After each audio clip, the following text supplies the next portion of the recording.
প্রতিটা ইউটিউবারের স্বপ্ন থাকে যে ইউটিউবে টাকা দিয়ে তার নিজের একটা বাড়ি করবে।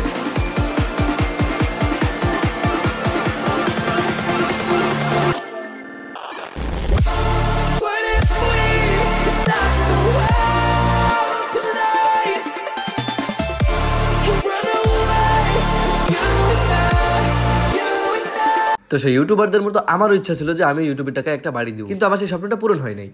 হবেই বা কেমনে বলেন? এত সুন্দর সুন্দর ছাপড়ি কন্টেন্ট ছাড়ি, তাও আমার ফুল ভিডিওতে ভিউ হয় না। ও আরেকটা কথা তো বলতে ভুলে গেছি, যারা চ্যানেলে নতুন তারা প্লিজ তাড়াতাড়ি সাবস্ক্রাইব করে দেন, আর যারা আগে সাবস্ক্রাইব করে রাখছিলেন তারাও দয়া করে আবার আনসাবস্ক্রাইব করে আবার সাবস্ক্রাইব করুন, আর বেল নোটিফিকেশনটা অল করে দেন। এতে করে আমি যখনই একটা ছাপড়ি কন্টেন্ট ছাড়বো তখনই আমার এই ছাপড়ি কন্টেন্টের নোটিফিকেশনটা আপনার কাছে সর্বপ্রথম চলে যাবে। যাই হোক, থাম্বনেল দেখে হয়তো আপনারা সবাই অবাক হয়ে গেছেন যে কি রে ছাপড়িটা কিভাবে বাড়ি দিয়ে ফেললো। এই থাম্বনেলটার কারণে কিন্তু আপনি আমার এই ভিডিওতে ক্লিক করছেন। ক্লিকবেট থাম্বনেল দিয়ে কিন্তু ভালোই হয়েছে বলেন।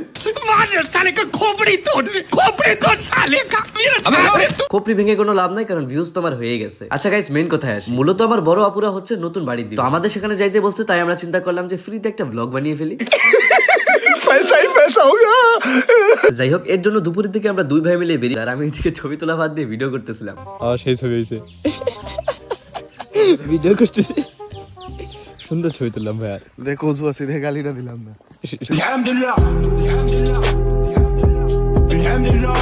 যাই হোক, দুই ভাই মিলে এই ঠাটা পড়া রোদের মধ্যে হাঁটতে হাঁটতে আমরা চলে আসলাম আমাদের বাজারে। তো এইখান থেকে আমরা পাশাবার বাইকে করে আমরা তিন ভাই মিলে যাব হচ্ছে কলপু। তো বাজারে এসে পাশাবার কাছ থেকে বাইকের চাবিটা নিয়ে ভাইয়া যাচ্ছে বাইকটা আনতে।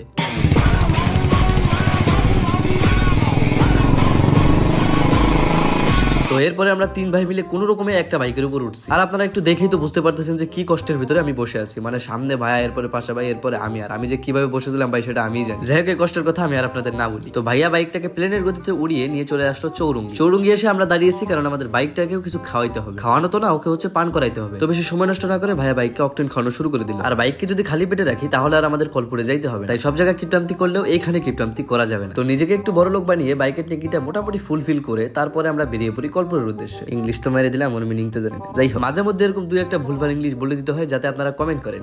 যাই হোক, আমরা আমাদের ব্লগে ফিরে আসি। বাইকে যাওয়ার মূল কারণটা হচ্ছে এইটা, একে তো যাওয়ার সময় প্রাকৃতিক হাওয়া পাওয়া যায় এবং সাথে চারিপাশটা অনেক ভালো মতো করে দেখা যায়। আরেকটা কথা না বলে পারলাম না, আমরা যে রাস্তা দিয়ে যাচ্ছি এই রাস্তাটা পুরো একদম মেয়েদের মনের মতো, শুধু প্যাচ আর প্যাচ, প্যাচ আর প্যাচ। মাঝে মধ্যে একটু ছেলেদের মনের মতো সোজা রাস্তা দেখা যায়। যাই হোক, উড়োজাহাজে অনেকক্ষণ রাইড করার পর আমরা ফাইনালি পৌঁছে যাই আমাদের মামুর বাসা। আর আমরা যাওয়ার সাথে সাথে মামু বাইকের উপর উঠে পড়ছে আর নামতেছে। ওর এখনই বাইকের প্রতি যে টান, বড় হলে যে কি করবে সেটা আল্লাহই জানে। তো ভাইয়া কোনো রকমে আমার মামুকে বাইক থেকে নামাইছে। তো বাইক থেকে নেমে আমাদের মামু আমাদের বলতেছিল ফলো মি, আর আমরা তার পিছ পিছ যাইতেছিলাম। আমার এই ভাই নিয়ে চুপচাপ করে থাকতো, কিন্তু এখন ভাই যে পরিমাণে কথা বলে একদম মাথা খেয়ে। তো আপুদের বাসায় এসে তাদের খাবার ঘরের ফ্যানটা খুলতেছিল ভাইয়া। এই আদেশটা মূলত আমাদের পাশা ভাই আমাদের দিয়েছে। ভাই মেইন সুইচ অফ করে এই ফ্যানটা খুলতে যে পরিমাণে প্যারা খাইতে হয়েছে এটা আসলে বলার মতো না। একে তো মরুভূমির মতো গরম পড়ছে, আর এদিকে ফ্যানটা খুলতে যে প্রচুর পরিমাণে প্যারা খাইতে, মানে রোদের কারণে টিনটা এত পরিমাণে গরম হয়েছে যে ভাইয়া ওখানে টাচ লাগলেই বলতেছিল যে এই শর্ট করতেছে। সবাই মোটামুটি অনেক কাজ করতেছে, বাট আমি শুধু এখানে দাঁড়িয়ে দাঁড়িয়ে ভিডিও করতেছি। এটা করা হচ্ছে কি কষ্ট ভাই, সেটা তো আমিই জানি। যাই হোক, অনেক কষ্টের পরে অবশেষে আমরা ফ্যানটা খুলতে পারছি। তো ফ্যানটা খুলে আমরা সেই ফ্যানটা নিয়ে যাচ্ছিলাম হচ্ছে বিল্ডিং এর কাজের ওইখানে। আর এবার পাশাবার বদলে আমাদের সাথে আছেন তামিম হোসেন, কারণ পাশা ভাই আসার পথে ওই বিল্ডিং এর কাজের ওখানেই নেমে পড়ছে, আর তামিম আমাদের আগেই এখানে চলে আসছে। যাই হোক, বাইকে উঠে আমরা তিন ভাই মিলে হল্লে সাজনা করে যাচ্ছিলাম হচ্ছে সেই কাজের ওইখানে। কিছুক্ষণের মধ্যেই আমরা আমাদের গন্তব্যে পৌঁছি। আর এখানে এসে আমি এমন ভাবটা দিতেছিলাম যে বিল্ডিংটা মনে হয় আমি দিতে। যাই হোক, আমরা এই ফ্যানটা এনেছিলাম মূলত হচ্ছে এই ঘরটার জন্য, কারণ এখানকার মিস্ত্রি এই ঘরটাই থাকবে। এই ঘরটা দেখে আপনাদের মনে হইতে পারে যে এখানে মনে হয় অনেক, বাট ভাই বিশ্বাস করেন এখানে যে পরিমাণে বাতাস, এটা যদি আপনি থাকতেন তাইলেই বুঝতে পারতেন। বাট তাও একটা ফ্যান লাগে, কারণ যখন প্রকৃতি বাতাস দেওয়া বন্ধ করে দেবে তখন তারা এই ফ্যানের মাধ্যমে বাতাস খেয়ে নেবে। যাই হোক, এই রোদে ঘোরাঘুরি করার জন্য আমরা অনেক ক্লান্ত হয়ে গেছিলাম, যার কারণে একটা ফ্রেশ কোলা আনছিলাম খাওয়ার জন্য। একটু রেস্ট করতে না করতে পাশা ভাই আবার আমাদের বললো যে তোরা বাইক নিয়ে বোলতল বাজারে যায়। এখন বড় ভাইয়ের আদেশ অমান্যতার করা যায়, তো আমরা আবার এই ঠাটা পড়া রোদের ভিতরে বেরিয়ে পড়ি। মূলত আমরা যাবো হচ্ছে বোলতল বাজারে, আর ওইখান থেকে আমরা একটা মগ এবং একটা বদনা কিনবো, কারণ যারা ওখানে থাকবে তাদের জন্য টয়লেট দেওয়া হয়েছে, বাট ওখানে বদনা দেওয়া হয়। যাই হোক, বোলতল বাজারে এসে একটা মগ এবং একটা বদনা কিনে ফেললাম। এরপরে আবার বাইকে উঠে আমরা চলে আসলাম বোলতলের ভাইরাল ব্রিজ। এই ব্রিজটা কিন্তু আসলে অনেক সুন্দর, আর এখান থেকে ছবি তুললে মোটামুটি অনেক সুন্দরই লাগে।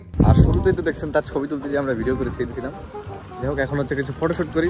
তো গাইস, আমাদের ফটোশুট করা হয়ে গেছে, আর এই ফটোগুলো আপনারা পেয়ে যাবেন হচ্ছে আমার ইনস্টাগ্রামে, আর আমার ইনস্টাগ্রামের লিংক ডিসক্রিপশনে দেওয়া আছে, আর আমার ইনস্টাগ্রামের নামটাও আমি আপনাদের ডিসপ্লেতে দেখিয়ে দিচ্ছি। এটা হচ্ছে আমার অফিসিয়াল ইনস্টাগ্রাম অ্যাকাউন্ট। আপনারা যারা এই পর্যন্ত ভিডিওটা দেখতেছেন তারা প্লিজ একটা করে ফলো করে দিয়ে আসেন। তো আমরা আবার আমাদের গন্তব্যে চলে আসি। এখানে এসে দেখতে পেলাম নতুন একটা মোটর আনা হয়েছে, আর ওইটা তামিমকে দেওয়া হয়েছে আনবক্সিং করার জন্য। তো মোটরটা আনবক্সিং করার পরে ওইখান থেকে ভুনভুনি বের হয়েছে, আর সেটা আমি তামিমকে বলতেছিলাম যে ওটা খেয়ে ফেল, তোর ভালো লাগে। তো এরপরে চিন্তা করলাম যে বাড়িটাকে একটু ঘুরে ফিরে দেখি আর আপনাদেরও দেখাই। তো এই বাড়ির মধ্যে সবচেয়ে গুরুত্বপূর্ণ জায়গা হচ্ছে এইটা, এতে কোনো সন্দেহ নেই। আর গাইস দেখেন, এখানে হচ্ছে ভীম খুঁজতেছে, আর এখানে সম্ভবত মানে 16টা ভীম হবে না কি বলে, যাই হোক ভাই বাড়ি দেখার ভূত আমার মাথা থেকে নেমে গেছে, কারণ যে পরিমাণে রোদ আমার অবস্থা খারাপ হয়ে যেতেছে। তাই তামিমকে পিছিয়ে বসিয়ে বলতেছিলাম যে চল এখনই বাইক নিয়ে বাড়ির দিকে যাই। আমাদের বাড়ির দিকে না, যাচ্ছি হচ্ছে আমার বড় আপুর বাসা, মানে যাদের এলাকায় আমি আপাতত আছি। তো শাসা করে টান দিয়ে আমি আমার বড় আপুর বাড়িতে চলে আসলাম। তো এখানে এসে বাইকটা সাইড করে রেখে দিয়ে আমি ভাইদের জন্য অপেক্ষা করতেছি। আর পাশেই দেখতে পেলাম একটা লেবু গাছ, বাট এখানে একটা লেবু বড় হয়নি, মানে একটা লেবু চুরি করার উপযুক্ত হয় নাই, ও সরি খাওয়ার উপযুক্ত হয়নি, খালি মুখ দিয়ে সত্য কথা বের হয়ে যাইতেছে। তো এরই মধ্যে আমার ভাইরা চলে আসলো, তো আমিও তাদের সাথে হাঁটতে হাঁটতে চলে আসলাম বাসা। এখানে এসে সবাই হাত মুখ দিয়ে খেতে বসে পড়েছে, কারণ সময় অনেক হয়ে গেছে, প্রায় 3টার মতন বাজে। তো জুম করে বাসা বাইরে ভিডিও করতেছিলাম, বাসা বাইরে বলতেছিল যে এই ভিডিওটা ছাড়িস, কিন্তু আমি তো ছেড়ে দিচ্ছি। তো এইভাবে আজকে সকাল থেকে বিকাল পর্যন্ত আমার এখানেই কেটে গেল। দেন এরপর আমরা বেরিয়ে পড়লাম হচ্ছে বাড়ির উদ্দেশ্যে। তো গাইস এই ছিল আজকের ভিডিও, আর এই ভিডিওটা আপনাদের কেমন লাগছে অবশ্যই কমেন্ট বক্সে বলে যাবেন। আর এরকম ক্রিঞ্জ কন্টেন্ট দেখার জন্য অবশ্যই আমার চ্যানেলটি সাবস্ক্রাইব করে রাখবেন। আজ এ পর্যন্তই, সবাই খারাপ থাকুন, অসুস্থ থাকুন, আল্লাহ হাফেজ। এই কি বলে ফেললাম, সবাই ভালো থাকুন, সুস্থ থাকুন, আল্লাহ হাফেজ।